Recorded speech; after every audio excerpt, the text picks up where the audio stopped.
Matapos ang mga pangyayaring yon, muli na namang binalot ng kadiliman ang kanilang kalaban. Sa pagkawala nito sa likuran ni Tandang Lauryo, ay ang mabilisan namang paglapit sa kanya ng dalawa niyang gabunan. Tandang Lauryo, ayos ka lang ba? Nag-aalalang tanong ng isa sa mga ito. Habang kinakausap siya ng isang gabunan, panay naman ang pagbuhos ng langis ng isa pa nitong kasama. Maya-maya pa, nararamdaman na ni Tandang Lauryo ang dahan-dahang paghilom ng kanyang mga sugat.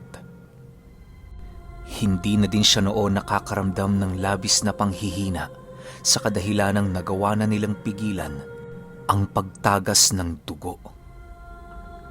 Sa muling pagtayo ni Tandang Lauryo, ay siya namang paglitaw ng Bertudes habang nagwiwika ng, "Tunay ngang ikra ng lahi mo, Ginoo." Nagiging palaisipan na naman para sa akin kung hanggang saan lamang ang iyong itatagal. Pagbutihan mo, Ikran, dahil nais kong masiyahan. Kasabay ng pagwika nito ay ang muli namang pagbalot ng kadiliman sa buong katawan ng Bertudes. Upang maipanalo ang duelo, tumulong na din ang mga gabunan ni Tandang Lauryo upang mahanap ang eksaktong kinaroroonan ng kanilang kalaban. Pagsilay nila sa pinakadulong parte ng lugar, doon nila nakita ang mabilisang pananakbo ng Bertudes. Hindi nila ito gaanong mapansin sa kadahilanang parang ang buong katawan nito ay nakipag-isa na sa anino. Maya-maya pa, wala nang nagawa sila Tandang Lauryo kung hindi pakiramdaman ng buong paligid. Alam nilang hindi pa yon ang kakayahan ng salaming kanilang kinatatakutan, kung kaya't panatag silang malaya pa rin nilang magagamit ang kanilang mga matatalas na pakiramdam. Ilang minuto pa ang lumipas, doon na nga naramdaman ni Tandang Lauryo ang mabilisang paglapit ng Bertudes. Umatras na ng bahagya ang dalawa niyang gabunan nang sa gayoy magawa nitong makatulong sa kanya sa mga oras na labis silang kinakailangan. Paglitaw ng Bertudes sa harapan ni Tandang Lauryo, agad naman niyang sinalag ang pag-atake nito gamit-gamit ang kanyang mga matatalas na kuko. Halos bumaon sa lupa ang mga paanoon ni Tandang Lauryo dahil sa patuloy na pangingibabaw ng lakas ng Bertudes. Nang makahanap na siya ng pagkakataon para maihataw ang kanyang tabak, agad din naman niya itong ginawa upang maitaboy ang nilalang. Sa pagsilay ng Bertudes sa talim ng tabak ni Tandang Lauryo, mabilisan naman niya itong hinawakan na para bang isa yung tabak na walang talim. Matapos niyang gawin ang bagay na yon, agad naman niyang kinuha kay Tandang Lauryo ang armas nito upang ipagpatuloy ang ginagawa niyang pag-atake. Sabi ko naman sa'yo, Ikran, walang saysayang makipaglaban sa isang nilalang na nasa kaparehas mong panig. Sumuko ka na't nang matapos ng pagtutuos na ito. Wika ng Bertudes. Kasabay ng pagwika nito ay ang mabilisan naman itong pagsuntok kay Tandang Lauryo sa ilalim ng bahagi ng kanyang tiyan. Halos kumalas na noon ang kanyang kaluluwa sa kadahilanang ramdam niya ang bigat ng pag-atake. Nang akmang luluhod na siya, mabilisan naman niya itong pinigilan at dali-daling sinunggaban ng nilalang. Sa pagtalon dito ni Tandang Lauryo, mabilisan naman silang bumagsak sa lupa habang ipinagpapatuloy ang kanilang pakikipagbuno. Nananatiling nagmamasid lang naman noon ang kanyang mga gabunan alinsunod sa kanyang utos. Habang nasa ilalim ni Tandang Lauryo ang nilalang, hindi na niya ito binigyan ng pagkakataon upang makagante sa kanyang mga pag-atake. Wala nang nagawa noon ang Bertudes kung hindi ang sumalag na lamang sa lahat ng pag-ataking ginagawa ni Tandang Lauryo. Panay na din ang pagsisigaw nito na para bang labis na ang kanyang galit sa kanilang ginagawang duelo. Maya-maya pa, bigla namang natigilan ang pinunong gabunan nang masipat niya ang pagbaba ng kaliwang braso ng nilalang. Matapos niyang masilayang lumapat ang palad nito sa lupa, kisap mata lamang noon ang naging pagitan nang biglang umusbong ng napakabilis ang ugat na singtulis ng isang sibat. Agad itong tumagos sa kanyang kaliwang binti na siyang nagdulot sa kanya ng labis na sakit. Sa puntong yon, wala nang nagawa si Tandang Lauryo kung hindi ang pakawala ng Bertudes na kanyang nadakip. Nang makalayo na ito sa kanyang kinaroroonan, dahan-dahan naman siyang nag-angil habang pinipilit ang kanyang sarili na tumayo. Sa muling pagsilay niya sa kinaroroonan ng kanyang kalaban, bigla naman siyang natigilan nang masipat niya itong dahan-dahang gumagawa ng isang ritual. Ginagawa niya yon sa pamamagitan ng pangdigmang sayaw. Habang patuloy niya itong pinagmamasdan, panay naman ang pag-isip ni Tandang Lauryo ng kanyang kinakailangang gawin upang manalo sa digmaan. Pagmasdan mo ko, Ikran, kung paano ko gawin ang nakalimutang sining ng Salamanca. Wika ng Bertudes. Kasabay ng pagwika nito ay ang mabilisan naman itong pagpatuloy ng kanyang ritual sa pamamagitan ng pagsayaw. Sinasabayan ito ng mga pag-uusal na halos hindi magawang maintindihan ni Tandang Lauryo. Maya-maya pa, bigla naman siyang napaatras sa kanyang kinaroroonan nang maramdaman niya ang dahan-dahang pagbigat ng buong paligid. Maya-maya pa, laking gulat na lamang ni Tandang Lauryo nang masipat niya ang dahan-dahang pagbabagong anyo ng nilalang. Bigla itong napadapa sa lupa habang patuloy na nagsisiuslian ang kanyang matatalas na balahibo. Paglalarawan ni Tandang Lauryo sa nilalang na yon, maihahalin tulad mo ang kaanyuan nito sa isang mabangis na lobo. Yun nga lang, hindi normal ang mga kuko nito at mga pangil na nagsiuslian sa kanyang bunganga. Namumula din ang mga mata ng nilalang na yon at meron itong hindi pangkaraniwang laki ng mga kalamnan. Singlaki din ito ng kalabaw na siyang labis namang ikinabahala ni Tandang Lauryo.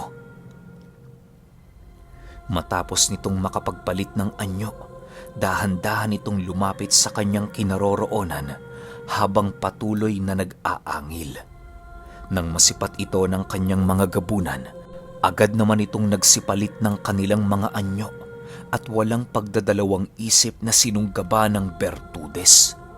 Pagsilay sa kanila ng nilalang, agad din naman itong sinalubong ang ginawang pag-atake ng dalawang gabunan na siyang labis na ikinabahala ni Tandang Lauryo. Walang sabi-sabi, agad naman niyang sinugod ang Bertudes upang mapigilan ang nais nitong gawin sa kanyang mga kasama. Kahit paika-ika na noon si Tandang Lauryo, nagawa pa rin niyang maabutan ang bilis nito. Paghawak niya sa ulo ng nilalang, agad naman niya itong ibinalibag sa lupa at muling inundaya ng saksak.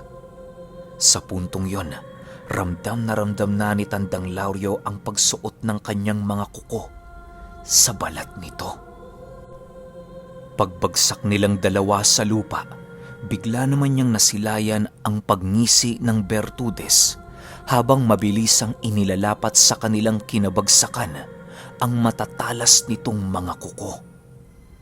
Paghawak ng nilalang sa lupa, bigla namang nagsiuslian ang mga matatalas na ugat na siyang agad na tumagos sa katawan ni Tandang Lauryo. Tapos ka na! Ikumusta mo na lang ako sa demonyong pinagkuhanan mo ng iyong lakas. Wika ng Bertudes habang patuloy na pinagmamasdan ang butas-butas na katawan ni Tandang Lauryo.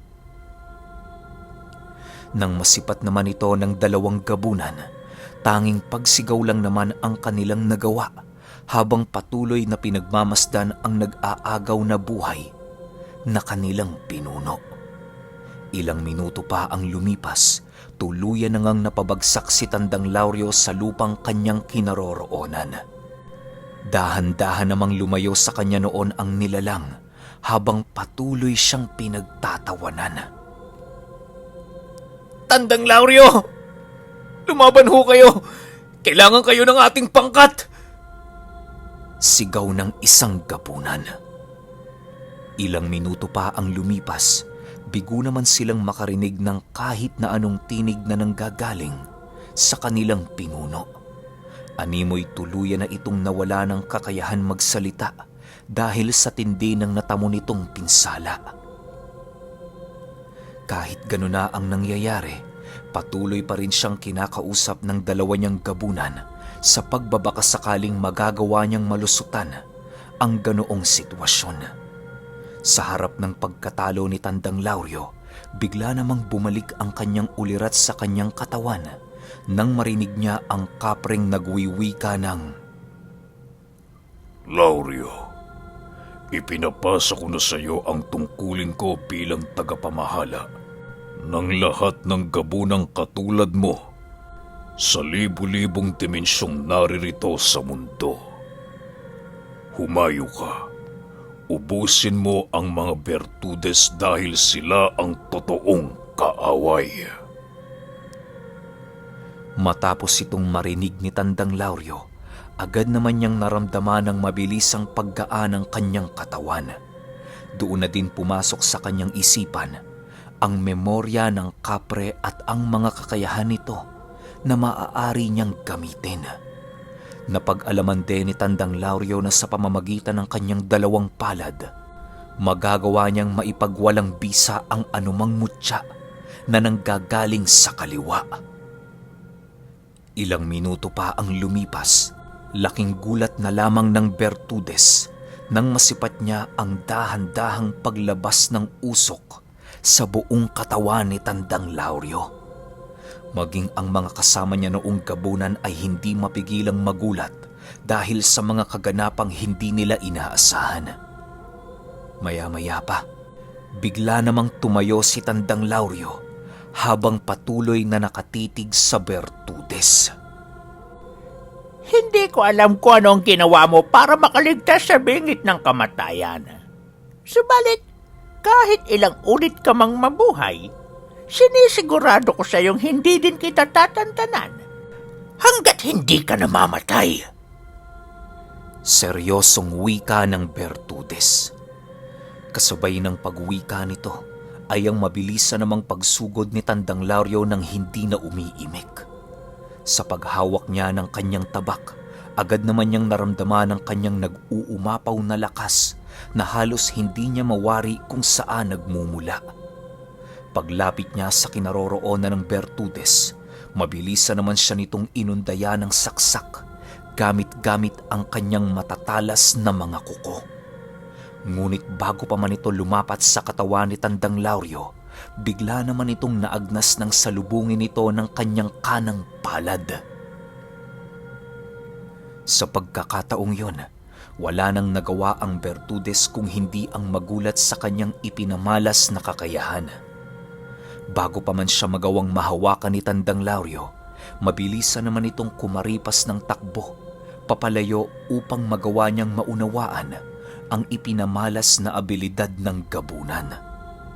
Pagdating niya sa likurang bahagi ng kanyang kubo, patuloy naman siyang sinundan ni Tandang Lauryo nang sa gayoy hindi niya magawa pang mahulaan ang kahinaan sa likod ng kanyang natatanging kakayahan. Dahil sa angking bilis ni Tandang Lauryo, kung kaya't hindi naging mahirap para sa kanya na mahawakan ang iba't ibang parte ng katawan ng Bertudes. Sa bawat paghipo na kanyang ginagawa, ay ang pagkaagnas naman ng katawan ng nilalang nang sa hindi malamang dahilan. Nang makahanap siya ng pagkakataon para mahawakan ang ulo nito, agad naman niya itong ginawa ng walang pagdadalawang isip. Pagbagsak nila sa lupa, tanging paghinga na lamang ng malalim ang nagawa ng Bertudes habang patuloy na nagpupumiglas sa ginagawang paghawak sa kanya ni Tandang Lauryo. Ilang minuto pa ang lumipas, kumalas na din sa kanyang katawan ang lahat ng baon niyang mga mutya na nasa panig ng kaliwa. Matapos ang mga pangyayaring yon, tanging isang malamig na bangkay na lamang ang bumungad sa pagmumuka ni Tandang Lauryo.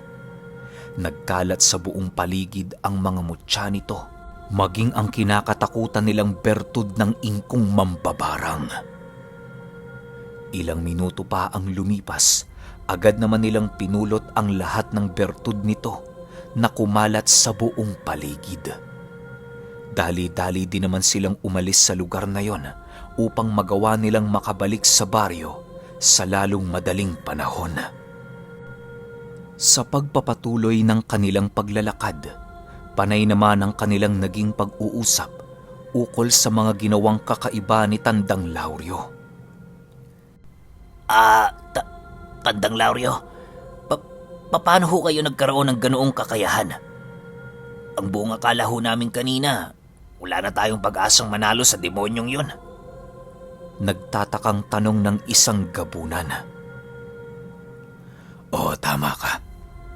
Simulat sa pool, wala naman talaga tayong pag-asang manalo laban sa kanya. Ang mga naganap kanina ay ang resulta ng pagpasa sa akin ng kakayahan ng kapring minsan kong pinagsilbihan. Paliwanag naman ni Tandang Lauryo. Matapos nilang mag-usap, agad din namang nagpalit anyo ang dalawa niyang kasama upang mabilis silang makabalik sa kanilang baryo. Dinagit ng mga ito si Tandang Lauryo sa kadahilan ng alam nilang wala na itong lakas para magsagawa pa ng mga ritual sa pagpapalit anyo. Ilang segundo lamang noon ang lumipas, tuluyan na nga nilang narating ang baryong kinaroroonan ng karamihan nilang mga kasama. Agad na ibinigay ni Tandang Lauryo ang bertud ng ingkong mambabarang kay Ibrahim upang masiguro itong ligtas laban sa mga kamay ng iilang demonyong nasa paligid. Ginoong Lauryo, paano niyo hunapas lang ang bertudes? Labis ako nagtataka dahil sigurado kung wala kayong dalang armas na panglaban sa kaliwa. Bungad na wika ni Ibrahim. Nang marinig ito ni Tandang Lauryo, ngumiti lang naman ito kay Ibrahim habang nagwiwika ng, Sadyang mapalad lang kami, Ibrahim. Dahil sa mga pangyayaring maging kami ay hindi namin inaasahan. Matapos niyang makapagsalita, agad din naman niyang inilahad kay Ibrahim ang totoong nangyari. Nang marinig nitong siya na ang bagong tagapamahala sa lahat ng Ikran na nasa iba't ibang dimensyon, halos hindi naman ito maiwasang magulat. Habang patuloy sila noong nag-uusap, hindi nila gaanong napansin ang mga engkantong nakikinig sa buong paligid. Animoy singbilis ng hangin ang pagkalat ng balita na maging si Maestro Florante ay nagawa itong malaman kahit hindi siya nagkaroon ng kaugnayan sa pag-uusap nila Tandang Lauryo.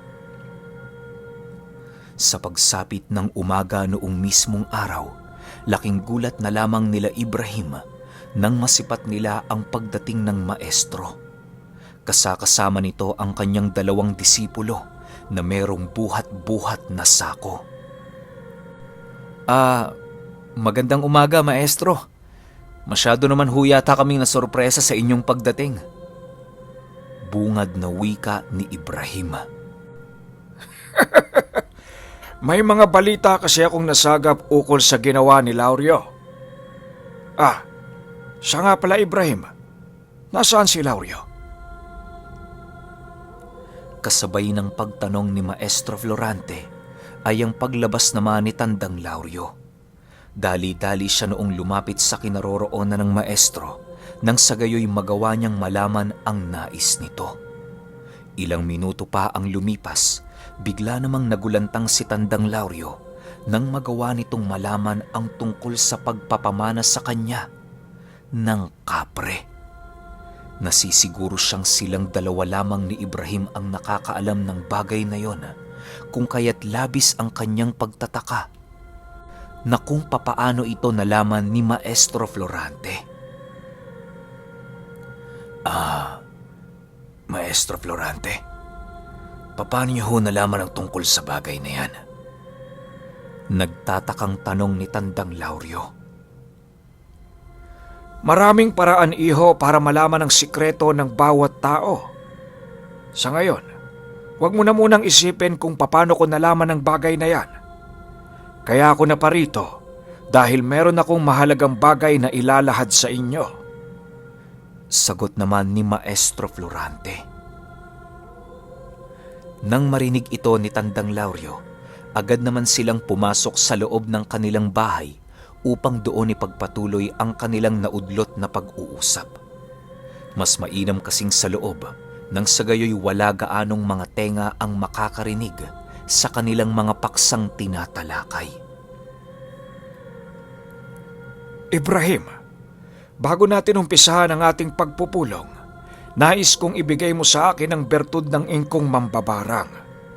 Hayaan mo nga ako na ang magtago upang masiguro nating nasa ligtas itong kalagayan.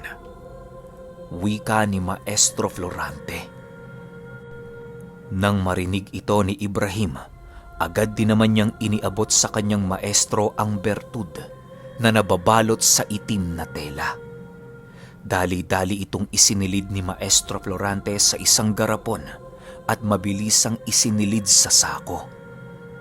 Matapos niya itong mailagay sa tamang sisidlan, doon na ito nag-umpisang magsalita. Ayon kay Maestro Florante, na ang ginawa ni Tandang Lauryo na pagpatay sa ingkong mambabarang ay labis na nagdulot ng galit sa mga nakakataas na bertudes. Dahil sa mahalaga ang papel nitong ginagampanan, kung kaya't asahan na nila ang walang sawang paglusob ng mga nilalang bilang pagpapakita ng kanilang pagdadalamhati sa nasawi nilang kasama. Matapos itong maipagsabi ni Maestro Florante, agad din naman siyang nagbigay abiso sa mga dapat gawin ng pangkat ni Tandang Lauryo. Nagpatawag na din siya noon ng iba pang albularyong naiwan sa kanilang baryo upang mas lalong palakasin ang kanilang presensya sa lugar. Habang papalapit na noon ang pagsapit ng gabi, panay naman ang kanilang ginagawang paghahanda sa maaaring paglusob ng mga bertudes. Nang malaman ni Maestro Florante ang mga trenserang kanilang ginawa, agad din naman sila nitong inutusan na magbao ng mga pangontra sa lugar na yon. Nilagyan din nila ito ng mga patibong upang masigurong magawa nilang mapaslang ang mga bertudes na mahuhulog sa lugar. Sa pagsapit ng takip silim noong mismong araw, halos hindi na magkamayaw ang lahat ng mga kasama nila Tandang Lauryo dahil sa tindi ng trabahong kanilang ginagawa. Sa sobrang bilis gumalaw ng mga ito, animoy ang pakiramdam ni Tandang Lauryo. Meron silang proyektong kinakailangang matapos bago sumapit ang lalim ng gabi. Nang magawa na nilang mabaunan ng lahat ng pangontra ang buong paligid, agad din naman silang bumalik upang hintayin ang nalalapit na pagsugod ng mga bertudes. Kagaya ng mga naganap noong nakaraang gabi, muling nag-iwan sila Tandang Lauryo ng mga aswang na magbabantay sa trensera upang makapagbigay ng mensahe sa kung ano na ang mga kaganapan sa lugar na kanilang nasasakupan. Pagsapit ng 6:00 ng gabi noong mismong araw, muli na naman silang nakasilay ng napakaraming ibon na naglipana sa buong kalangitan. Magsipaghanda kayo. Nalalapit na ang pagsalakay ng mga bertudes. Wika ni Maestro Florante sa lahat ng mga kasama nilang nakabantay sa paligid. Pinili naman nila noong manatili sa bahay ni Tandang Lauryo alinsunod sa napagkasunduan nilang plano. Pagpatak ng 7:00 ng gabi, bigla naman nilang naramdaman ang pagbuhos ng ulan sa buong paligid. Ilang minuto pa ang lumipas, doon na nga nila narinig ang pagtunog ng isang tambuli, di kalayuan sa kanilang kinaroroonan. Maya't maya na rin ang pagdating ng mga mensaherong aswang upang makapagbigay ng ulat tungkol sa mga kaganapan na kanilang nasaksihan. Ayon sa mga mensahero, na may nasipat na umano silang isang hukbo ng mga Bertudes na kung saan merong mga kasakasamang mga itim na engkanto. Ang iilan sa mga ito ay kapre, habang ang iilan naman ay ang mga amumongo. Nagkalat din noon ang mga ligaw na kaluluwa sa buong paligid na siyang labis namang ikinabahala nila Tandang Lauryo.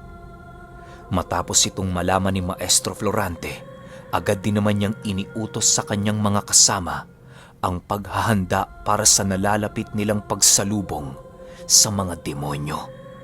Napagpasyahan na niyang salubungin yon sa patag na lugar nang sa gayoy walang madamay na mga inosenteng tao sa nalalapit na digmaan. Masyado kasing mapanganib para sa namamahingang mga ordinaryong tao ang mga ligaw na kaluluwa, gawa ng maaari silang pasukin ng mga ito nang hindi nila nalalaman.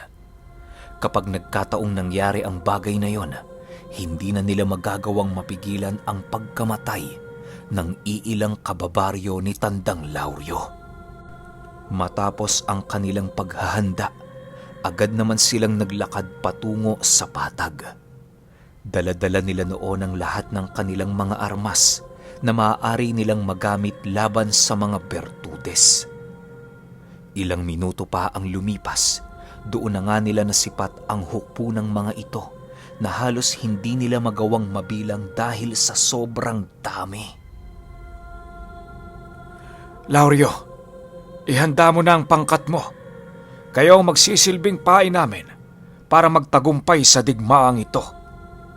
Wika ni Maestro Florante. Sige ho, Maestro. Masusunod ho. Sagot naman ni Tandang Lauryo. Kasabay ng pagwika nito ay siya namang pag-alulong ni Tandang Lauryo upang tawagin ang lahat ng aswang na nasa ilalim ng kanyang pamamahala. Dali-dali din siya noong nagpalit ng anyo upang paghandaan ang nalalapit na digmaan. Maya-maya pa, bigla naman silang naantala nang masipat nila ang isang Bertudes na dahan-dahang naglalakad papalapit sa kanilang kinaroroonan. Nanlilisik ang mga mata nito at tila ba hindi ito masaya na sila ay makita. Ilang minuto pa ang lumipas, ninais na ding lapitan yon ni Maestro Florante upang magawa nilang mag-usap. Sumama na din noon sila Ibrahim at Tandang Lauryo nang sa gayoy magawa nilang maprotektahan ang maestro sa mga pangyayaring hindi inaasahan. Woo!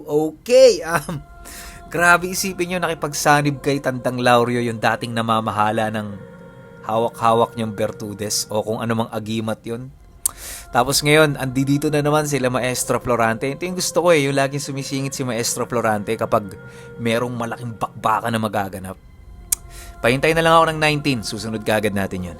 Yun lang. Salamat.